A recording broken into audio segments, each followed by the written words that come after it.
Hello and welcome to episode 5 of the Quiet Palace podcast. My name is Fett, the very one they named a town after, and today there's a strong smell of black powder in the air. Speaking of towns, Fett's Crossing ain't big enough for 2 gunslingers.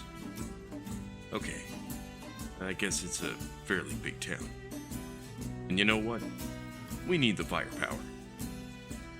Every few weeks, the moon can be seen differently here, casting a dim silver light. The ancient spirits that reside here rise and bask in the silver shade and attempt to bring conquest to the town. Legends say the creatures catch you and drag you down into the earth to rest and join their numbers come the next silver moon. We need all the ranged experience we can get, and guns, for us at least, are definitely on the table. Today we'll be discussing Firearms and Dungeons & Dragons 5e, a controversial concept to some depending on where you stand. Specifically, we'll dive into suitable settings for guns and whether or not they are suitable for your games, as well as getting the most use out of your weapons, tools, or assets you can use or develop to truly have fun with the wonder of explosive weaponry. For those wondering how firearms can be implemented best for your games, it might be good to talk with your party before starting your campaign to see how they feel about the concept. Some people would say in medieval times there was no such thing. Cannons? Sure, although guns aren't something your world refined until maybe 200 years ago. Maybe more, maybe less, but then again your world's history isn't something I'm finely educated in. You could argue the worlds with magic, or merely the historical progression of a certain world's technology, evolved a bit quicker. Long-lived lineages like elves, dwarves, or gnomes may have come to realize this concept centuries before the humans of Gaia would accomplish such a task. In your world's modern times, guns can be easily overlooked since you have come a long way in developing them. And so those who feel guns have no place in D&D have a reasonable justification when it comes to this subject.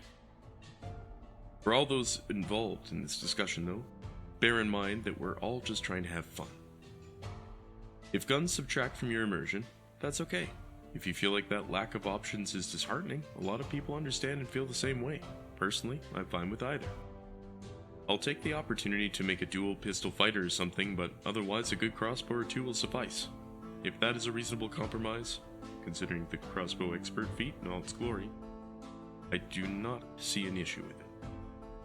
As for suitable themes for guns to be implemented, the recently mentioned idea of a world that received an early age of technological advancement is as good a reason as any. It could also involve the world or the future of a different one, like the Forgotten Realms, that would be similar in setting to one of the world wars or similar conflicts of the past.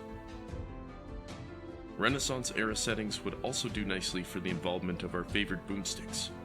For those that prefer the New World, the Old World, or the oceans between them, guns would fit right into those themes and make for a very thematic introduction for utilizing those weapons.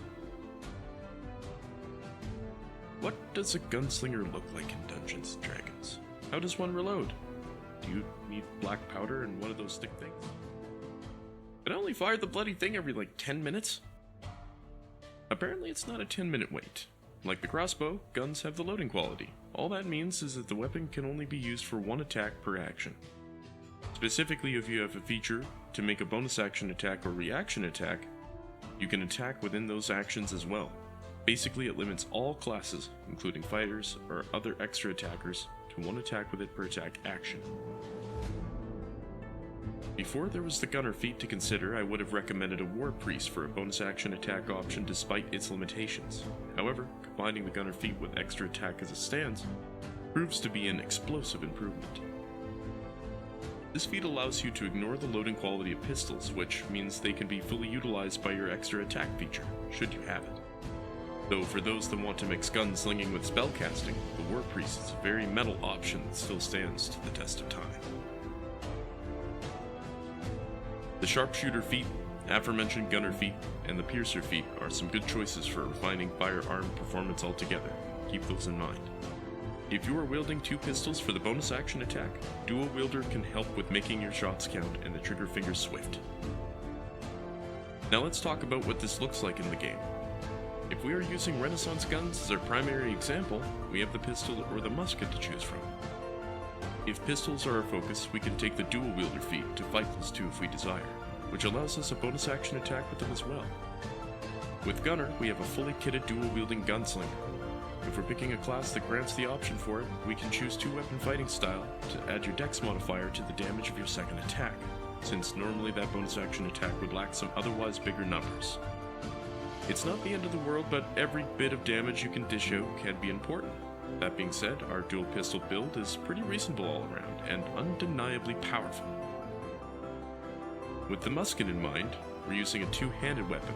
With our 3 main choices for feats, our long-range attacks are much more deadly, as are all of our attacks if we take the -5 penalty from sharpshooter to deal an extra 10 damage.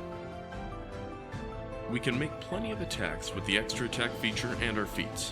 We might be lacking our pistol expert's focus action attack opportunity, but our trade-off is our archery fighting style, if available, to boost our chance to hit a good deal, and using a D12 for damage instead of a D10.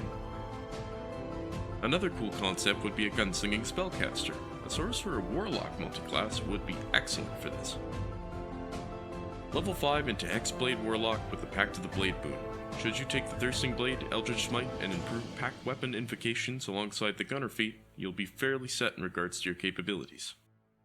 Should you add Sorcerer to the mix, getting to level 3, at least for meta magic and related features, is ideal for this to work. You would ideally wield 1 pistol and have the other hand free for spells. Taking the quickened spell meta magic allows you to sling a cantrip or a spell as a bonus action, complementing the 2 pistol attacks and potentially utilizing a different damage type for a deadly effect. Instead of the dual wielder feat, you can focus on the other recommended feats for whatever your heart may desire. Additionally, you have a good deal of spell slots to sink into Eldritch Smite and the various spells that you wield. If you have the room to take the dual wielder and warcaster feats, you can unlock that bonus action attack, saving your meta magic and spell slots for reactions and alternative functions, since warcaster unlocks a lot of capabilities for a gunslinging caster, and dual wielder makes 2-weapon fighting with pistols possible. It would allow for a particularly deadly build if done correctly. You might be looking at a level 16 character or beyond to put that all together, but it can be done.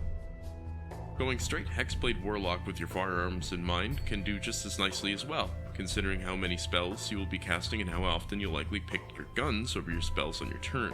A few loyal spell slots is really all you need. Not to mention a Sniper Warlock would be pretty awesome too. Who needs a tricked out Eldritch Blast when you have an even deadlier marksman? From swashbuckler rogues that are savvy for black powder to versatile casters or deadeye fighters, or even ranger cowboys. A good old firearm is fairly suiting.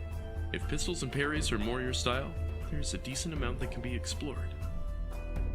And that's not to mention all the other firearms you could use on top of what we've delved into today. We'll holster that bad boy right here for now. When the next silver moon approaches, I do thoroughly believe that the next band of gunslingers that come through will be well calibrated to the concept. I hope you enjoyed this week's episode, and I hope that I can continue to improve the quality of my content over time to be the best experience I can bring. The mortal that helps me manage this content is fairly new to it, but was ambitious enough to take on the challenge, having not worked with sound for a while and with what resources we have on the table currently. Our goal is to bring you D&D content in a more laid-back and somewhat simplified fashion to keep the novices and veterans engaged, knowing what official D&D content to explore in relevance to the discussion, as well as bring content that both new and experienced players can enjoy.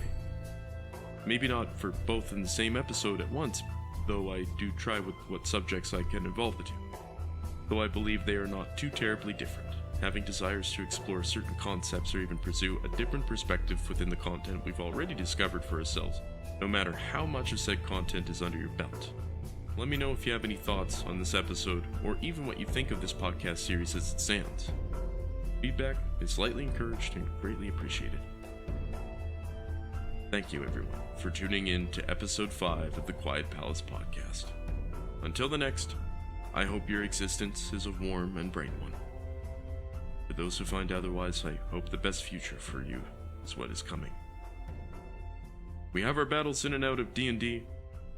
Believe in yourself, for the chance is not all that influences the path ahead. We'll talk soon.